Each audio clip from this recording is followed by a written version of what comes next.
యువతరం నవతరం ప్రత్యక్ష రాజకీయాలకు రావాల్సిన ఆవశ్యకత ఎంతైనా ఉందన్న తెలుగుదేశం పార్టీ జాతీయ అధ్యక్షుడు నారా చంద్రబాబు నాయుడు పిలుపు మేరకు ప్రత్యక్ష రాజకీయాల్లోకి రావడం జరిగిందని ప్రముఖ పారిశ్రామికవేత్త తెలుగుదేశం పార్టీ నాయకులు గున్నం చంద్రమౌళి పేర్కొన్నారు. నూతన సంవత్సరం సందర్భంగా ఆయనను కలవడానికి వచ్చిన అభిమానులను కార్యకర్తలను ఉద్దేశించి మాట్లాడుతూ ఆంధ్రప్రదేశ్ రాష్ట్ర అభివృద్ధికి మాజీ ముఖ్యమంత్రి చంద్రబాబు నాయుడు సేవలు ప్రస్తుత తరుణంలో ఎంతైనా అవసరం ఉందన్నారు. గాడి చెప్పిన రాష్ట్ర పరిస్థితిని చక్కదిద్దే సామర్థ్యం కలిగిన చంద్రబాబు నాయుడు పాలన నేడు ప్రతి ఒక్కరూ కోరుకుంటున్నారని తెలిపారు. గత 20 ఏళ్లుగా వ్యాపారాలు నిర్వహించుకుంటూ తెలుగుదేశం పార్టీకి సేవలు అందించడం జరిగిందని ఆయన అన్నారు.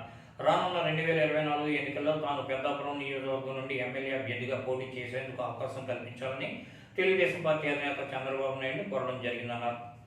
గత 20 సంవత్సరాల నుంచి బ్యాక్ ఎండ్ పాలిటిక్స్లో ఉన్నాం, అలానే జరుపుకుంటూ వస్తున్నాం. ఏ పార్టీ మారలేదు ఎప్పుడు కూడా. అప్పటి నుంచి కూడా బొడి భాస్కర్ రామారావు ఉన్నప్పటి నుంచి కూడా మేము తెలుగుదేశంలోనే ఉన్నాం. అదే పదవిలో అలాగా వెనకాలండే సార్ ఏ పని చెప్తే పని చేసుకుంటూ పోతున్నాం. అలాగే ఇప్పుడు ఫ్రంట్ ఎండ్ పాలిటిక్స్కి యూత్ కావాలన్న దీంతో మనకి చేయగలమన్న నమ్మకంతో ఈ రాజకీయాల్లోకి రావడం జరిగింది. అంతకు మించి వేరే ఇదేం లేదు. మనం రాజకీయాల్లో ఉన్నా లేకపోయినా నాకున్న కాంటాక్ట్స్ని బట్టి అన్నిటిని బట్టి నేను ఎవరికన్నా ఏ పనన్నా నా వల్ల అవుతుందంటే చేసి పెట్టగలను. ఎందుకంటే నాకున్న కాంటాక్ట్స్ ఫ్రెండ్స్ అలాంటి వాళ్ళు అందరూ కూడా ఏదో ఏ పార్టీ అయినా సరే అటువంటి ఇబ్బంది ఏం లేదు.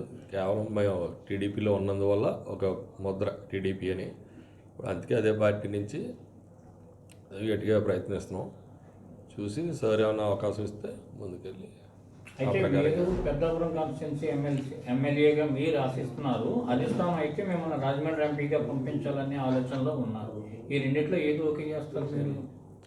నేనైతే పెద్దాపురం కాన్స్టిట్యున్సీనే చెప్పాం. ఎందుకంటే అది 1983 నుంచి అది కమ్మ సామాజిక వర్గానికి చెందిన సీట్. అది అప్పట్లో భాస్కర్ రామారావు మళ్ళీ వైఎస్ఆర్కి వెళ్ళటం వల్ల మళ్ళీ రాజప్ప గారు రావడం జరిగింది. ఆయన 2 times చేయడం జరిగింది. మళ్ళీ కమ్మ సామాజిక వర్గానికి చెందిన సీటు మాకు ఇవ్వాలని చెప్పేసి మేము సార్కి చెప్పడం జరిగింది. వారు కూడా పరిశీలించాలని చెప్పడం జరిగింది.